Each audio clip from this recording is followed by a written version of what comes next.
ventilation, position marks and obtain a seal. When normal rise of chest begin ventilating, right 40 to 60 breath per minute. Usual pressure for first breath is 30 to 40 cm of water. For subsequent breath it is less, 15 to 20 cm of water. Adequacy of the ventilation is assessed by rise and fall of the chest, auscultation of the brainstem bilaterally, maintaining the heart rate more than 100 per minute, improvement in the color, and exit carbon dioxide detection. And continuous positive airway pressure can be given in the premature baby with steep lung. Endotracheal intubation. What are the indications? Ineffective and prolonged mouth ventilation when chest compression are required, when tracheal suctioning required for thick meconium, and in case of retinal increase of diaphragmatic hernia, and where the very low birth weight babies, and when endotracheal medication are required. Now the maintenance of circulation. Chest compression it is ये देखो बहुत छोटा छोटा अक्षर है slide में. Chest compression it is indicated after 30 seconds of positive pressure ventilation with 100% oxygen, but heart rate remain less than 60 beats per minute. Procedure of chest compression: positioning by firm support of the back and neck slightly extended by two techniques: thumb technique and two finger technique. Thumb technique is two thumb placed on the sternum, lower end of the sternum, with finger encircling the chest and supporting the back, and two finger, middle finger, or either index or ring finger. Two finger are placed on the sternum at right angle to the chest, with the other hand supporting the back. But in the recent guidelines, they have encouraged the thumb technique because it generates more peak systolic pressure and more pulmonary perfusion pressure. So whenever possible, thumb technique is better than the two finger technique. And pressure should be given so that depress 1/3 of the anteroposterior diameter of the chest. And the rate is 3:1. That means 3 chest compression to 1 ventilation. In 1 minute, total 90 chest compression and 30 ventilation. So 1 cycle required only half second. That is half second, 3 chest compression, 1 ventilation. And do not remove thumbs or finger during resuscitation.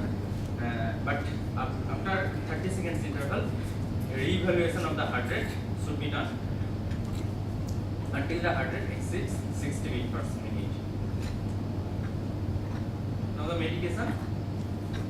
Indication of the medication are when the heart rate remains less than 60 beats per minute, despite adequate ventilation with 100% oxygen and chest compression for a minimum of 30 seconds.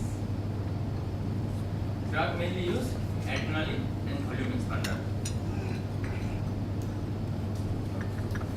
Adrenaline when the indication is heart rate less than 60 beats per minute, despite 30 seconds of intermittent positive pressure ventilation with endotracheal tube with 100% oxygen and chest compression, or when there is assistance.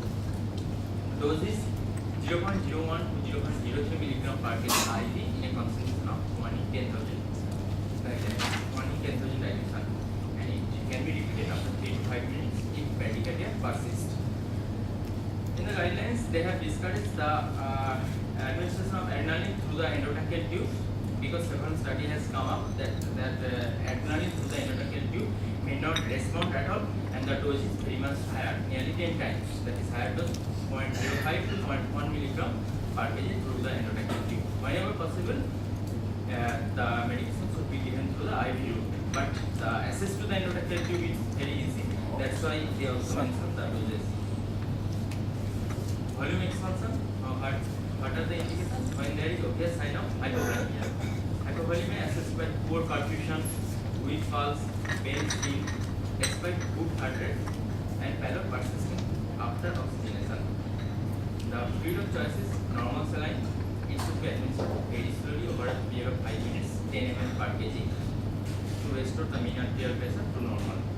Albumin or O negative packed RBC can also be added, but over expansion of the IV volume avoided in premature newborn because chance of interventricular hemorrhage. Naloxone can also be used, but it is not in the resuscitation guidelines. It is in the post-resuscitative care unit. severe respiratory depression with history of maternal narcotic administration within 4 hours prior to delivery. It's not recommended as a part of initial resuscitative drug. Dose is 0.1 mg per kg IM or IV. Sodium bicarbonate, it is nearly discouraged. Now this is the guidelines of 2004 guidelines, 2005 guidelines, and this is the 2010 guidelines. There are several changes in these two guidelines. Number one is in the previous guidelines there was 4 questions: amniotic fluid clear or not. But in the 2010 guidelines it has been obsolete because if the amniotic fluid amniotic fluid is meconium stent, but baby is vigorous after delivery, then there is no any extra thing which are required. And number 2 is here the SpO2 monitoring is added. SpO2 monitoring, it can assess the continuous assessment of the pulse and also the status of oxygenation. But they also mention that SpO2 probe to attach it can take 1 or 2 minutes, and also it may not function in this state of poor perfusion. But where it can be applied, it helps to continuously assess the heart rate and oxygen status of oxygenation. And one more thing is it is added in the 2010 guidelines. It is the administration of the CPAP, continuous positive airway pressure.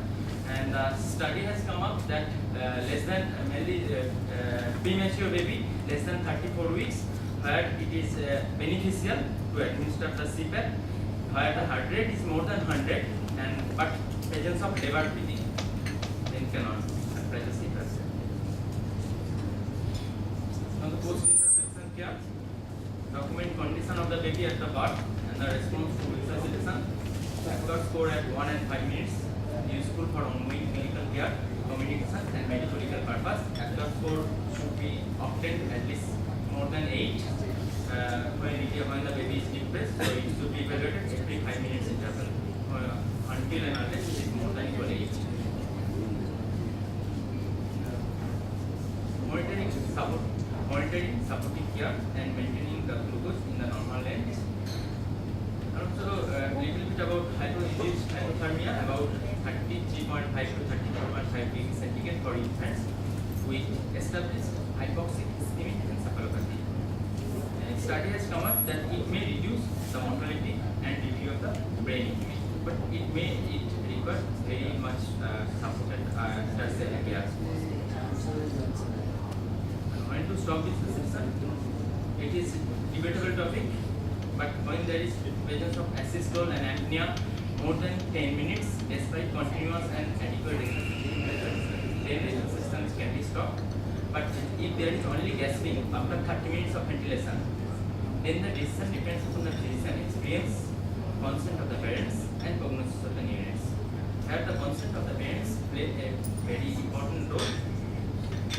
And also prognosis of the neonate, when there is prognosis is very much bad prognosis, like maybe anencephaly baby or very low birth weight, less than 400 gram, like this, then there is no need to continue the resuscitation.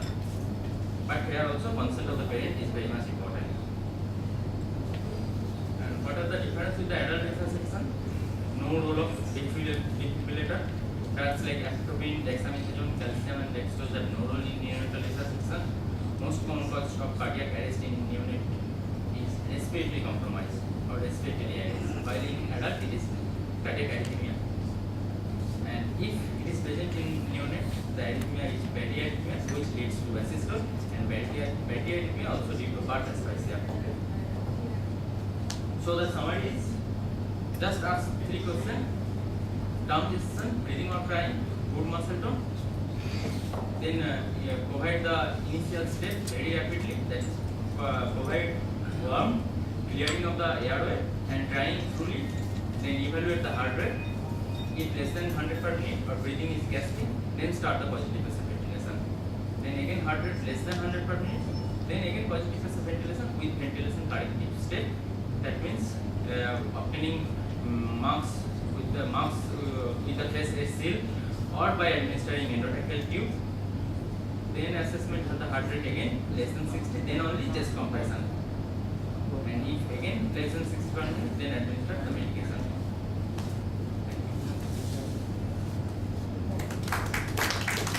What question पूछे Yes, sir. रुको इसको of करो